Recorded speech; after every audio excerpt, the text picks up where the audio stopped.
Good morning বন্ধুরা, welcome back to my channel. আমি শম্পা। তো বলো বন্ধুরা, তোমরা কেমন আছো? নিশ্চয়ই ভালো আছো। আর আমিও খুব খুব খুব ভালো আছি। আর আজকে সকালবেলা উঠেই ছাদে এলাম, এসে দেখি গাছে খুব সুন্দর ফুল ফুটেছে। তো ফুলগুলো তাই একটু ভিডিও বানিয়ে ফেললাম। মধুমালতী ফুল, দারুণ লাগে ফুলগুলো। আর সন্ধ্যাবেলা খুব সুন্দর সেন্ট ছাড়ে। যেহেতু এটা ছাদের উপরে আছে, সেহেতু আমাদের ঘরের মধ্যে আসে না। আর যেগুলো উঠোনে আছে সেইগুলো খুব সেন্ট ছাড়ে। তো এসে দেখলাম ছাদের মধ্যে নোংরা হয়েছে। তো আমি ভাবলাম তোমাদের দাদাকে বললাম যে একটু ভিডিও করে দাও, আমি ছাদ পাত ঝাঁট দেবো। সকালবেলা স্বাভাবিক একটু ছাদ পাত ঝাঁট দিলাম। আর যত ফুল গাছ আছে, এটা সেটা গাছ বসানো আছে ছাদের মধ্যে, সেগুলোকে সব জল দিলাম। জল দিলে এবার এলাম নিচে চা করলাম। তোমাদের দাদাকে বললাম চা খাবে, পাউরুটি সেঁকবো। তো চা করে নিলাম আর পাউরুটিটা সেঁকে নিলাম। সকালের ব্রেকফাস্ট হয়ে গেল এইতেই। আর ছেলে উঠেছে ঘুম থেকে, সবাই মিলেই খাওয়া হয়ে যাবে। আর কি বলবো, তো ব্রেকফাস্ট হয়ে যাওয়ার পর ভাবলাম ঘরের সব কাজগুলো করে নিই, তাই করতে এলাম। বন্ধুরা, আমার রোজের অভ্যাস ঘরের সব কিছু, জানালা, দরজা, তারপর ফ্রিজ, আনলা, তারপর শোকেস, আয়না, ড্রেসিং টেবিল, সব খাটের চারধারগুলো ভালো করে মুছে পরিষ্কার করা রোজের অভ্যাস। আনলা গুছোনো রোজের আমি করি, এগুলো প্রত্যেক দিন করি। ওই জন্য আমার কাজের চাপটা একটু বেশি হয়ে যায়। ওপর নিচে আমি দুটোই করি। এখন আমি নিচের ঘরে আছি, ওপরের ঘর করা হয়ে গেছে। তো আমি এখন নিচের ঘরে আছি, তো নিচের কাজগুলো করছি। তো বন্ধুরা, আমার একটা বদ অভ্যাস আছে। কি জানো বন্ধুরা বদ অভ্যাস? আমি না স্বার্থপর হতে পারি না, জানো তো বন্ধুরা। আমি লোককে যে কথাটা দিই, সেই কথাটা আমি যতটা পারি কথাটা রাখার চেষ্টা করি। আর লোকের যদি আমি লোক ঠকাতে পারি না, এটা হচ্ছে আমার বদ অভ্যাস।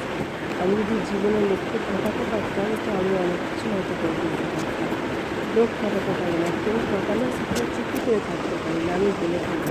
সেজন্য আমি খারাপ হয়ে যাই বন্ধুরা। বন্ধুরা লোক ঠকাতে পারি না, এটা হচ্ছে আমার মহাদোষ। তো এতক্ষণ সেটাই বলছিলাম। আর লোক কেউ ঠকালে আমি সহ্য করতে পারি না, আমি বলে দিই যে তোমাকে ঠকাচ্ছে, তুমি খুব বোকা। সেই জন্য আমি খারাপ হয়ে যাই অনেক কাছে। তো যাই হোক, এবার কাজ দেখাই তোমাদের। রান্নাবান্না, তোমাদের দাদা মাছ এনেছে, চিংড়ি মাছ এনেছে, আর রুই মাছ কাটা এনেছে, আর মাছের ডিম এনেছে। কদিন শরীর খারাপের জন্য ভালো রান্নাবান্না হয় না, আজকে একটু ভালো আছে তাই করবো। এই যে কুমড়ো শাক হয়েই এসেছে, কুমড়ো শাক বসিয়েছি। আর করেছি পটল ভাজা, শুকনো হয়ে যাচ্ছিলো। আর ছেলে পটল ভাজা খায় না, ছেলেকে 4 পিস আলু ভাজা করে দিয়েছি। আর ডাঁটা পোস্ত করেছি, পোস্ত দিয়ে ডাঁটা, টমেটো, আলু দিয়ে একটা তরকারি করেছি, অল্প করে করেছি। মাছের ঝাল করেছি। আর ফ্রিজে আছে আমের চাটনি, হয়ে যাবে আজকে দুপুরবেলাটা। আর রোজের যেমন ভাত করি ওই রকম ভাত করছি। তো বন্ধুরা, কী বলবো, আমি লোককে ঠকাতে পারি না, মুখের ওপর কথা বলে দিই, সেই জন্য আমি খাই। ঠিক আছে, কিছু করার নেই। চলো, চান হয়ে গেছে, ভাত সেরে চান করে ফেলেছি। এবার আমি রেস্ট করবো। আমার শরীরও ভালো নয়, আমার রেস্ট করার ভীষণ প্রয়োজন আছে। তো রেস্ট করবো বন্ধুরা। আর বন্ধুরা, কিছু মনে করবো না, আমি এইরকমই মেয়ে। আমি অন্যায় সহ্য করতে পারি না, আর লোক ঠকাতে পারি না। আমি সবসময় নিজেকেও আমি নিজে ঠকে যাই, কিন্তু আমি লোককে ঠকাই না। লোক আমাকে অনেক খারাপ ভাবুক, কিছু করার নেই। চলো, একবারে রাত্রে এলাম সকাল থেকে, কারণ হচ্ছে আজকে এত কাশি হচ্ছে, মানে আমি নিজেকে ঠিক রাখতে পারছি না। তো এই দুর্দশা দেখতেই পাচ্ছ চোখ মুখের। তো রাত্রিবেলা তোমাদের দাদা আজকে আসবে না, ডিউটির কাজের চাপ আছে, আসবে না। তো তার জন্য আসবে না, তো তার জন্য মানে কি খাওয়া হবে, ভাত তরকারি সব আছে। তোমাদের দাদা থাকলে এগুলো খেয়ে নেয়, ও পারে, ও ভালোবাসে খেতে। আমি একবারের বেশি পারি না, আমার কষ্ট হয়। আর ছেলে তো খাবেই না। আর তো কি খাওয়া হবে, তো হলো বেসন দিয়ে আলু ভাজা করি, ছেলেতে আমার তো দুজনে খেয়ে নেবো, হয়ে যাবে। মিষ্টি আছে, মুড়ি বার করেছি, আর এই বেসনের আলু ভাজা করেছি। আর এই যে মিষ্টি আছে, আরও ফ্রিজে মিষ্টি আছে, কে খাবে মিষ্টি।